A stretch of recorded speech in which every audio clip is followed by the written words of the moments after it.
24 कन्याओं को उत्पन्न किया, जिसमें से 13 कन्याओं का विवाह उसने धर्म के साथ कर दिया। किसके साथ कर दिया? धर्म के साथ। 13 कन्याओं का विवाह। वो 13 कन्या कौन है? एक बार नाम सुन लीजिए। देखिए, पुराणों का नाम सुनने से भी कल्याण होता है। और जो हमारे प्रारंभिक पुरुष हैं मनोहर शत्रुपा महाराज, इनकी कन्याओं का, इनके वंशावली का नाम भी हम सुन लेंगे तो भी हमारी मति गति में बड़ा प्रभाव पड़ेगा। प्रत्येक मनुष्य जानना चाहता है कि हमारे दादा परदादा पिता पितामह प्रपितामह कौन कौन है। तो हमारे यहाँ मनु शत्रुपा प्रपितामहों के भी प्रपितामह 13 कन्याएं हैं।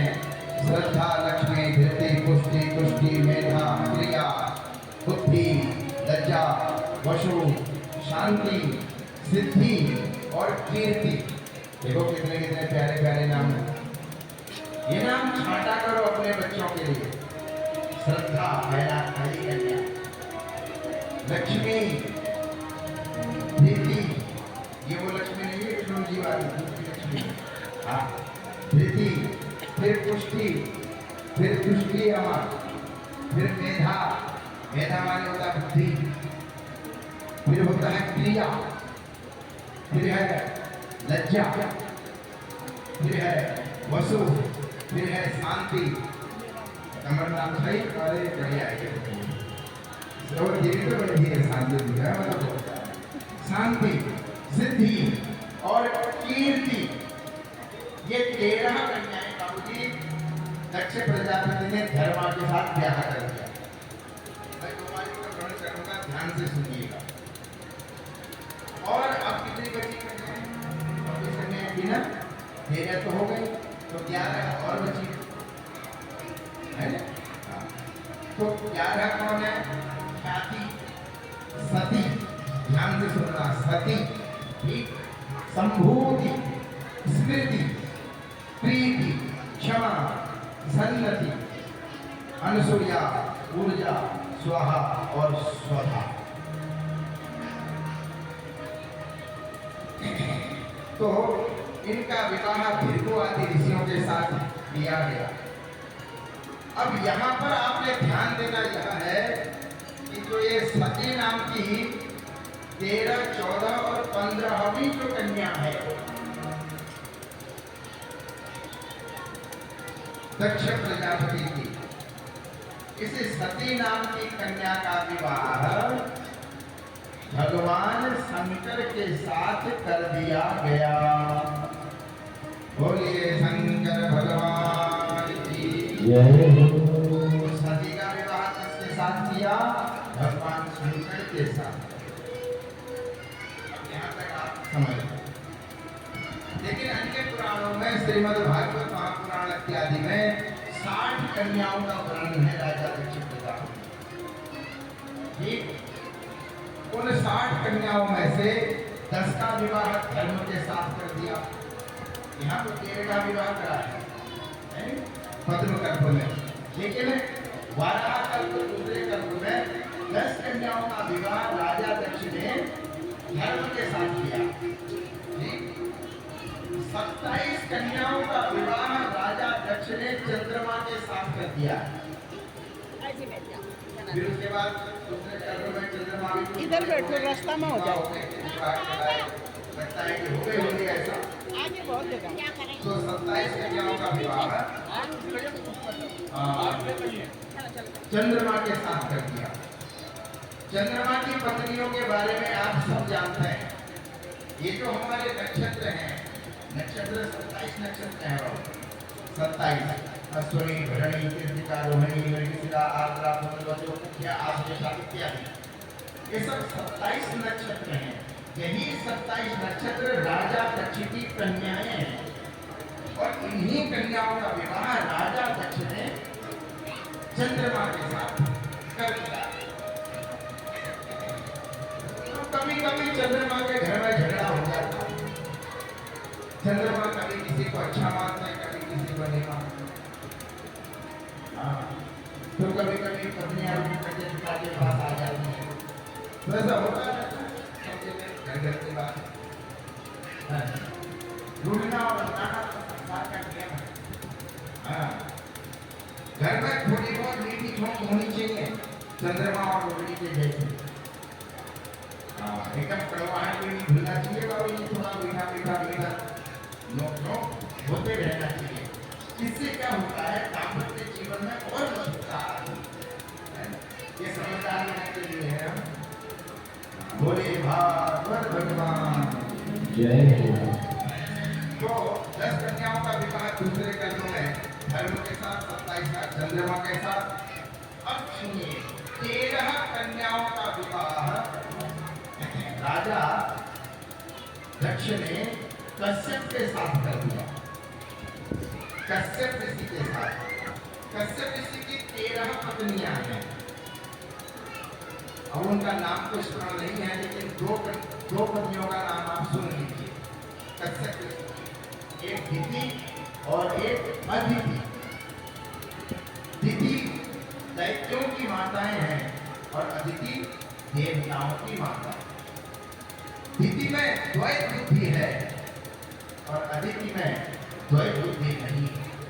जिसके अंदर द्वैत भाव है, द्वैत बुद्धि है, वह राक्षसों के कुल की है, और जिसके अंदर केवल एक भाव है, एक ही है, वह देवों की माता है।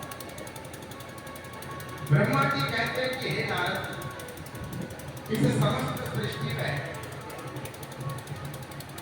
कश्यप की ही संतानों से पूरी सृष्टि जो है भरी हुई है।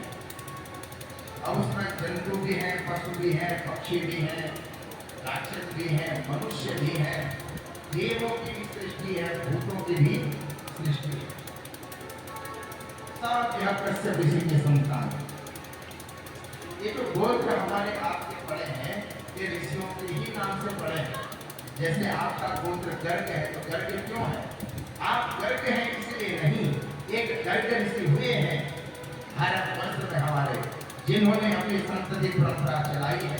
उस परंपरा में जो व्यक्ति पैदा हुआ है, उसका वह गोत्र, कोई भारद्वाज गोत्र के हैं, कोई गौतम गोत्र के हैं, कोई जमदग्नि गोत्र के हैं, और कोई वशिष्ठ गोत्र के हैं, कोई शांडिल्य गोत्र के हैं। तो ये जो गोत्र हैं, ये ऋषियों की परंपरा से चले आए हैं। बताओ क्या नहीं किया है हमने ऋषियों ने? लोग नाम पाने को तरसते हैं, और हमें तो ऋषियों ने अपना गोत्र प्रदान कर दिया है। हमारा नाम की क्या बात है?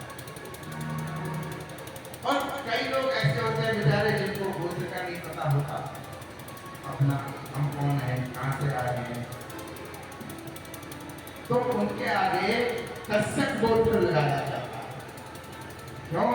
क्योंकि पूरी सृष्टि कश्यप ऋषि की ही संतानों से भरी हुई है।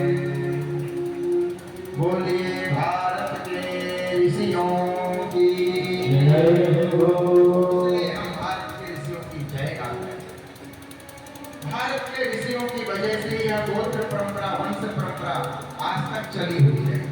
भारत के सैनिक परंपरा से आज तक यह भारत की सीमाएं सुरक्षित है।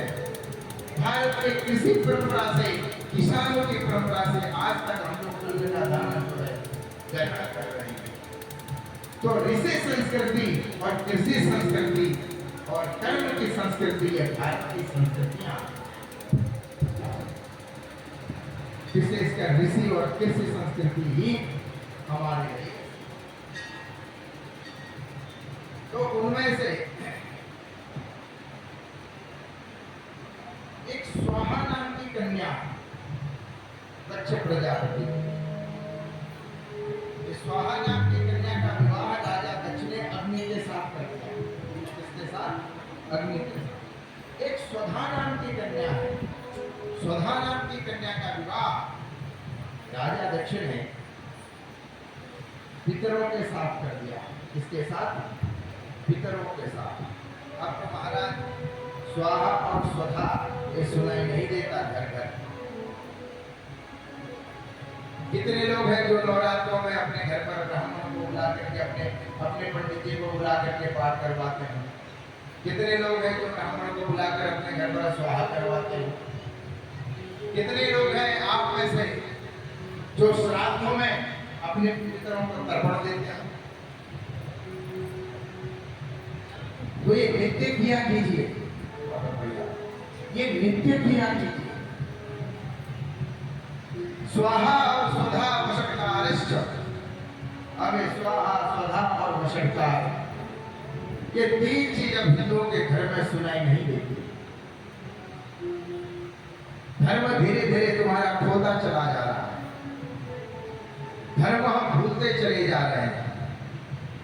आने वाली पीढ़ी अनुसरण क्या करेगी, समझने की बात। ध्यान रखना सज्जनों, तुम्हारा राष्ट्र तभी तक सुरक्षित है जब तक तुम्हारा धर्म सुरक्षित है। यह हकीकत बात है बाबू, ये मजाक का विषय नहीं। राष्ट्र भी हमारा तभी तक सुरक्षित है जब तक तुम्हारा धर्म सुरक्षित है, और धर्म यदि तुम्हारा सुरक्षित नहीं है तो राष्ट्र सुरक्षित है इसकी गारंटी नहीं है। ये समझ ले, ये कड़वी बात है पर बहुत गहरी सच्चाई। धर्म केवल एक आडंबर का विषय नहीं है, धर्म धारणा का विषय है। धर्म को धारण करो। देखो आपको हम एक उदाहरण देते हैं, बहुत बढ़िया, बहुत ध्यान से सुनिए। एक व्यक्ति बीमार हो गया हो, अब वो एक होम्योपैथी डॉक्टर के पास गया। आपने दवाई खाई है होम्योपैथी की, सब एक जैसी लगती है शीशियां, अभी हमने भी खाई, उन्होंने एक जैसी शीशी दे दी। अरे मैंने कहा डॉक्टर साहब कौन सी खाऊं, कौन सी लगाऊं? बोला पंडित जी ये लगाओ, ये खाओ, ठीक है। तो एक मरीज जो है एक डॉक्टर के पास गया, तो डॉक्टर ने उसको दो दवाई दी, दो शीशियां, और दोनों दवाइयां एक जैसी थी। एक कहीं ढक्कन, एक कहीं शीशी, एक कहीं उसमें चिप। तो मरीज बड़ा असमंजस में पड़ा, बोले डॉक्टर साहब इन दवाइयों का क्या करना है? तो डॉक्टर ने कहा कि भाई एक दवाई तो आपने पी है और एक दवाई आपने लगानी है, माने एक दवाई से नहाना है, एक दवाई आपने पीना है, दो चीजें करेंगे। अब मरीज पढ़ाया, बोला मैं ठीक हो जाऊंगा ना ऐसे करके? डॉक्टर ने कहा हाँ बिल्कुल आप ठीक हो जाओ। अब वो घर पर आया, शीशियों को रख दिया। जब दवाई खाने का समय आया तो वो भूल गया कि किस दवाई की शीशी को पीऊं और किस दवाई की शीशी को लगाऊं। अब हुआ क्या, हो गया उल्टा। वो जो दवाई पीने वाली शीशी है उसका तो हम मलने लगा अपने शरीर में, और जो मलने वाली दवाई है शरीर में उसको और पीने लगा।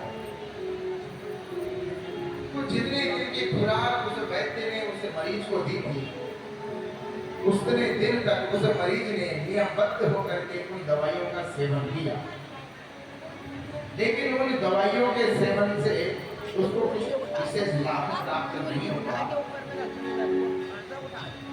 तो वो वापस वैद्य के पास फिर गए, दोनों शीशी लगाकर लेकर, और याद रखिए उसने कि मैंने कौन सी शीशी की दवाई लगाई है और कौन सी शीशी की दवाई मैंने पी है। तो शीशी उठा करके वह वैद्य के पास ले गया। वैद्य से कहा डॉक्टर साहब वैद्य जी आपने ये दवाइयाँ मुझे दी, और इन दवाइयों से तो मुझे कोई विशेष फर्क नहीं पड़ा। तो वैद्य ने पूछा कि आपने कौन सी दवाई पी और कौन सी दवाई लगाई? तो चूंकि वह घर से याद करके लाया था, मैंने किसी शीशी को पिया और किसी शीशी को लगाया, तो वो उसकी शीशी दिखाई। डॉक्टर ने परीक्षण किया उन शीशियों का कि क्या मरीज जो बात कह रहा है वो ठीक है। तो परीक्षण में यह निकला कि मरीज ने जो दवाई पीनी चाहिए थी उसका तो उन्होंने मालिश करी, अपने शरीर में लगाया, और जिस दवाई से मालिश करनी चाहिए थी उस दवाई को वह पी गया। अब ठीक कैसे होगा? आगे बात करी समस्या है। तो वैद्य ने कहा, अरे साहब, आपने तो दवाइयों का प्रयोग ही गलत कर दिया। जिस दवाई को पीना था आपने उसको लगा लिया, और जिस दवाई को लगाना था आपने उसको पी लिया, तो ठीक होगे कैसे? तो ठीक यही घटना हम हिंदुओं के साथ घट रही है। क्या घट रही है? अब धर्म की जो दवाई पीने की है उसको तो हम लगा रहे हैं, बढ़िया सोच रहे हैं कि बढ़िया हम तिलक चंदन लगाए, बढ़िया माला कंठी पहने, बढ़िया माला झोली लें, बढ़िया कलश यात्रा में सज धज करके हम जाएं, कथा पर जाएं। लेकिन वो होता क्या है, कलश यात्रा होती है, माता बहनें पीछे खड़ी होकर के टिक करने लग जाती है, ऐसे ऐसे कैमरा ले लेकर के, और कलश यात्रा पहुंच जाती है आगे। एक देवी जी और यहाँ पर भी माता जी है, लेकिन धन्यवाद है, मेरी फोटो लेनी तो अच्छी बात है। बोलिए भागवत भगवान की। धर्म का प्रचार होना चाहिए, ये अच्छी बात है। अब वो कलश यात्रा आगे रह गई, वो बहन जी बेचारी पीछे रह गई। तो उनसे पूछा, क्यों, क्या हुआ? अरे हम तो बहुत जल्दी आ गए थे, पर कलश यात्रा वाले पहले चले गए। और ये बड़ी समस्या है, हमारे साथ भी ऐसा ही हुआ, तो कलश यात्रा हमने निकाला। तो हमने तो धर्म की दवाई वास्तव में पीनी चाहिए थी, उसको हमने स्वीकार के रूप में लगा दिया। हाँ, और जिसको लगाना चाहिए उसको हम किए जाते हैं, तो नुकसान और घाटा यहाँ पर होगा। तो धर्म केवल हम एक बाहरी आवरण का विषय रह गया है, उसको हम बहुत ज्यादा आत्मसात नहीं कर पाते। बताओ, हमारे कितने बच्चों को गीता याद है? याद है? बताओ, कितने बच्चों को हमारे पुराण याद है? एक हमारे बड़े अच्छे हैं, मुसलमान हैं, यहाँ रहते हैं मोटिया में। ये 3 चीजें घर में हमेशा पूजनी चाहिए। स्वाहा देवता, वचनकार तो हो गया, वचनकार तो है ही नहीं किसी के घर में। अब स्वाहा धीरे धीरे लुप्त हो रहा है। अब स्वाहा जहां करो, 10 मिनट का हवन करो, जितनी देवियां होंगी सब मोबाइल संभाल के करेगा, तो अपने पितरों को जरूर जलांजलि प्रदान करना। पितरों को जलांजलि नहीं देंगे तो वह पितर रक्त पीते हैं, हमारा आंसू पीते हैं। एक ऋषि थे बड़े, पिपलाद नाम के,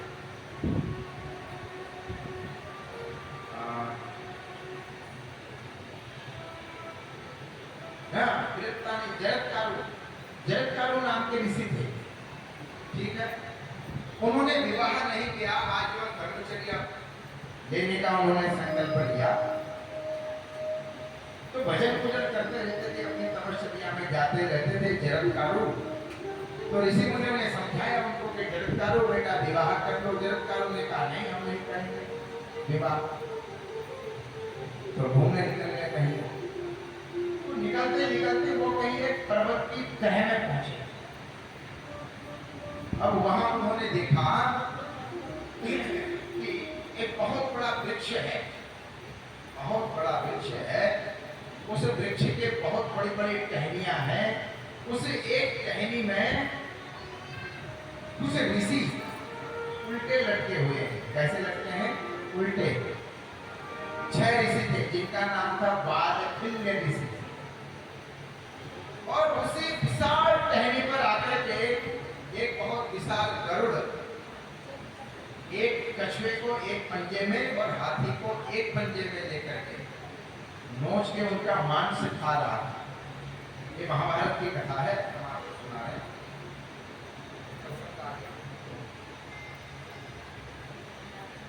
तो जरत्कारू को बड़ा आश्चर्य हुआ। अब फिर गरुड़ जी तो उस टहनी पर बैठे जो कछुआ और हाथी लेकर के आए। अब इसके पीछे भी एक कथा है कि उन्होंने क्यों वह कछुआ खाया, क्यों हाथी खाया, फिर एक बड़ी कथा है, तो वहाँ जाएंगे तो विलम्ब हो जाएगा। बस इतना समझ लीजिए कि गरुड़ जी महाराज के एक पंजे में हाथी दबा था, एक पंजे में कछुआ विशाल। अब बताओ, हाथी तो हमने देखा ही है, कलयुग का हाथी कितना बड़ा होता है, उस युग का कितना बड़ा होता है। जब हाथी को जिस गरुड़ ने अपने पंजे में दबा रखा है, तो विचार करो वह गरुड़ कितना बड़ा होगा। हाँ? अब ये विचार करो कि उतना बड़ा गरुड़, उतना बड़ा हाथी, उतना बड़ा कछुआ जिस पेड़ की शाखा पर बैठे हैं, वह पेड़ की शाखा कितनी बड़ी होगी जो उस गरुड़ का, हाथी का और कछुए का भार ले रही है। जिस पेड़ की, जो पेड़ की शाखा इनका भार झेल रही है, वो शाखा और जिस शाखा, जो शाखा उस पेड़ से टच है, जिस पेड़ से वह शाखा निकली है, विचार करो कि वह पेड़ कितना बड़ा। बताइए। और उसी टहनी पर, उसी शाखा में वालखिल ऋषि लटके हुए थे, उल्टे लटके हुए। अब हुआ क्या, जरथारो को बड़ा आश्चर्य हुआ। उन्होंने पूछा, तुम कौन हो, यहाँ तुम क्यों उल्टे लटके हो? तो उन ऋषियों ने कहा, हम वालखिल के वंशज के ऋषि। तो उल्टे क्यों लटके हो, ऐसे क्यों सूखे हो? तो ऋषियों ने कहा कि अब हमारी वंश परंपरा में कोई आगे बढ़ाने वाला नहीं रहा।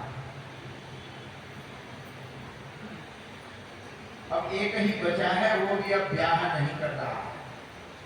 जरत्कारों ने कहा, वो कौन है, हम उसको समझाएंगे। तो ऋषियों ने कहा, ठीक है, यदि आपको वह मिले तो आप उसको जरूर समझाना।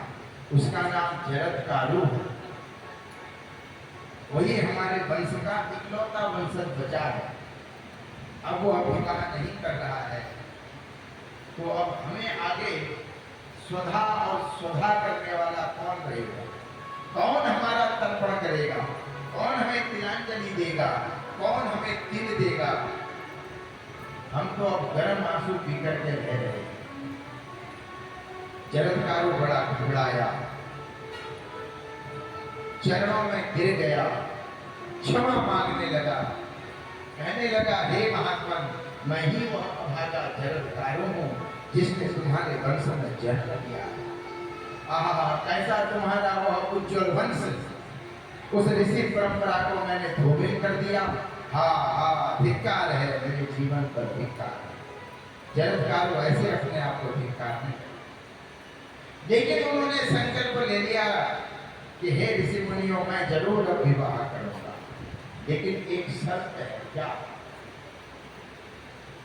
यदि मेरे ही नाम के अनुकूल, जैसा मेरा नाम है उसी नाम की कन्या, जैसा मेरा आचरण है उसी आचरण की कन्या, जैसा मेरा विचार है उसी विचार की कन्या, यदि मुझे प्राप्त हो जाएगी तो मैं जरूर ब्याह करूंगा। तो ऋषियों ने आशीर्वाद दिया कि जाओ, तुम्हारे नाम के अनुरूप तुम्हें कन्या प्राप्त हो जाएगी। और सज्जनों, फिर कालांतर में जाकर के उस जरत्कारु का विवाह एक जरत्कारु नाम की कन्या के साथ हुआ। वह जरत्कारु कौन थी? जो कन्या थी वह नागों की बहन थी। हाँ, फिर इसके पीछे भी एक कथा है कि उनके साथ विवाह हुआ, क्यों ऐसा हुआ, बहुत लंबी कथा चलती है। प्रयास करेंगे। खटीमा में कभी महाभारत की कथा नहीं हुई है। शांति दीदी, ध्यान से सुनो। खटीमा में कभी महाभारत की कथा न होने शायद है। तो ये सब कथाएं महाभारत में है। इस बार प्रयास करना दी, यदि सिद्धेश्वर में महाभारत की कथा लग जाए अगले वर्ष या उससे अगले वर्ष, तो महाभारत की कथा सब सुनेंगे।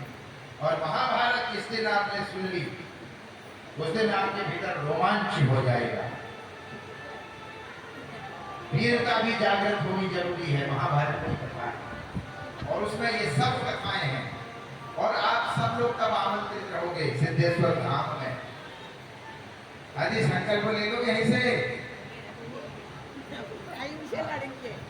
कल कभी है भविष्य में, आज कल परसों। अच्छा, एक भय है हम लोगों में कि महाभारत की पुस्तक नहीं रखनी चाहिए अपने घर में। उत्तराखंड बनाया लड़के, हाँ, उत्तराखंड बनाया लड़के, हम वैसे लड़ते हुए। हाँ।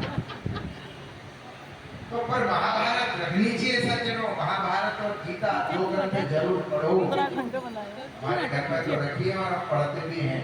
इसी में से कभी कभी ये कथाएं हम उठा लेते हैं तो याद हो जाती है। तो उस जरत्कारु का विवाह जरत्कारु नाम की कन्या के साथ हुआ बाबूजी, और वह जरत्कारु नाम की कन्या नागों की बहन थी। हाँ, अब इसके पीछे भी फिर कथा है कि क्यों विवाह हुआ, क्यों हुआ, इसके पीछे नहीं जाते हैं। अस्तु, हम अपनी मूल कथा में वापस लौटते हैं कि कथा थी कि दक्षिण ने अपनी स्वधा नाम की कन्या का विवाह पितरों के साथ किया। इस पर यह प्रसंग उठा था कि हम अपने घर पर स्वाहा और स्वधा नहीं करते हैं, करा करो, पितरों को तर्पण दिया करो। आप देते हैं 15 दिन श्राद्धों में, पितरों का तर्पण जरूर किया कीजिए। नहीं करते हैं तो अपने ब्राह्मण को सूचित करो कि पंडित जी आओ हमारे घर में तर्पण करो। पिंड नहीं बना सकते हैं, कोई बात नहीं, शायद आप लोग गया या कहीं जाके आए होंगे, नहीं आए होंगे तो पितरों का किया कीजिए महाराज, तर्पण जरूर कीजिए। यदि हम पितरों का तर्पण नहीं करते, पितरों का कृत्य नहीं करते हैं, पितरों के कृत्य नहीं करते हैं, तो बाबूजी पितर हमारे आंसू, हमारे वंश और हमारा रक्त पीते हैं, कितने दुखी होते हैं। ये विषय बड़ा गहन है, बड़ा कठिन है, लोग सहसा विश्वास नहीं करते, लेकिन सज्जनों इन पुराणों की बात पर विश्वास करके चलो।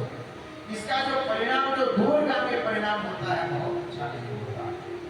यदि हम इसको सापेक्ष रूप से करेंगे, प्रकट करेंगे, तो धीरे धीरे हमारी वंशावली सुधरेगी, हमारे पितरों से वंश की वृद्धि होती है। हाँ, पितरों से वंश की वृद्धि होती है, देवों से धन की वृद्धि होती है। तो स्वाहा और स्वधा ये दोनों चीजें हमारे घर पर पहुंचनी चाहिए। ये जरूर जरूर आप प्रयास करना। बोले पितृदेवों की, पितरों के आशीर्वाद से तो हम यहाँ तक पहुंचे। हमारे पितर न होते तो ये शरीर कहाँ से होता, इसका भी तो कर्ज है, चुकाना है। ये मत सोचना कि कोई मर गया तो उसको मरने के बाद देने से क्या लाभ होता है। अरे होता है, उसकी आत्मा जीवित रहती है, उसकी यादें जीवित रहती हैं, उसका स्मरण जीवित रहता है, उसका जो भाव है वह जीवित रहता है। आत्मा मरती नहीं है, आत्मा है और कारण शरीर वह जीवात्मा। जीवात्मा माने जीव है जो इस शरीर में रह करके भोग भोग रहा है। आंखों से देखने का वह भोग भोगता है, जीव से वह भोजन को ग्रहण करने का भोग भोगता है, कानों से सुनने का वह भोग भोगता है। ये कारण शरीर है, ये जीवात्मा के भोग है। और जो आत्मा होती है, आत्मा साक्षी है, आत्मा सिर्फ देखती है। आत्मा तुम्हारे कर्मों में लिप्त नहीं है। तुम अच्छे कर्म करो चाहे बुरे कर्म करो, कर्म तुम्हारे भोगेगा कौन? जीवात्मा। जीवात्मा करवाएगी कर्म, शरीर कर्म करेगा लेकिन भोगना पड़ेगा जीवात्मा। शरीर मर गया, मर के यहीं रह गया। जो दिव्य आत्मा है, सूक्ष्म आत्मा है, वह परमात्मा में विलीन हो गई है। वह अनंत कोटि ब्रह्मांड नायक के चरणों में विलीन हो जाती है। वह कहाँ है, कैसा है, पता नहीं। वह पुनः कोई नया नूतन शरीर धारण करने के प्रतीक्षा में रहती है। और वो इस शरीर का भोक्ता है, वह जीवात्मा। वो जीवात्मा इस शरीर के द्वारा किए गए कर्म को भोगता। खट्टा मीठा खारा पिछड़ा उछड़ कसेला, ये सब भोग जीवात्मा को भोगने होते। अच्छा बुरा जो भी करा, तो ये जीवात्मा फिर नहीं मरती है, ये भटकती रहती है जन्म जन्मांतर तक, कल्प कल्पांतर तक। जरूरी नहीं कि आज हम मर गए और हमारा जन्म कल हो गया, ये आवश्यक नहीं है। और जरूरी नहीं है कि 12 दिन जो हम कर्म कांड करते हैं कि 12 दिन के बाद ही उसका जन्म हो, जरूरी नहीं है। जरूरी नहीं है कि 1 साल के बाद उसका जन्म हो, जब उसका वो होता है, क्या होता है, वार्षिक श्राद्ध। जरूरी नहीं है कि उसका जन्म हो, जरूरी नहीं। और जरूरी हो भी सकता है कि वो आज मरा कल जन्म ले ले, अथवा 12 दिन बाद ले ले, अथवा साल भर बाद ले ले, अथवा कभी न ले। ये उसके द्वारा किए गए कर्मों के आधार पर होता है। जन्म का जो संविधान है उसको मानना। देश का संविधान तो मानते हो, तो धर्म का संविधान क्यों नहीं मानते? प्रश्न यह है। जब देश का संविधान हमको मानना है तो धर्म का संविधान क्यों नहीं मानते? धर्म का संविधान मानोगे तो देश का संविधान जीवित रहेगा। धर्म तुम्हारा जीवित रहेगा तो राष्ट्र जीवित रहेगा, ध्यान रखना। यदि आत्मा ही परमात्मा है तो जो इस आत्मा को धारण कर रहा है तो यह शरीर वह भी तो कुछ है, लेकिन ताकतवर वैसे शरीर में आत्मा ही है। आत्मा माने हार्ट, माने हृदय, माने दिल, माने जिले कुछ जो भी कहते हो तुम इसको, हृदय आत्मा, यही परमात्मा। अब उसको तुम गैस कह लो, उसको तुम ऑक्सीजन कह लो, उसको तुम हार्ट कह लो, उसको तुम दिल कह लो, उसको तुम धड़कन कह लो, उसको तुम श्वास कह लो, वो तुम्हारा विषय है। तो क्या मानते हो? जब तक ये श्वास है, धड़कन जब तक है तब तक हम यहाँ के हैं। जब ये श्वास है, धड़कन जब हमारा साथ छोड़ देती है तब हम वहां के हो जाते हैं। यहाँ के और वहां के होने में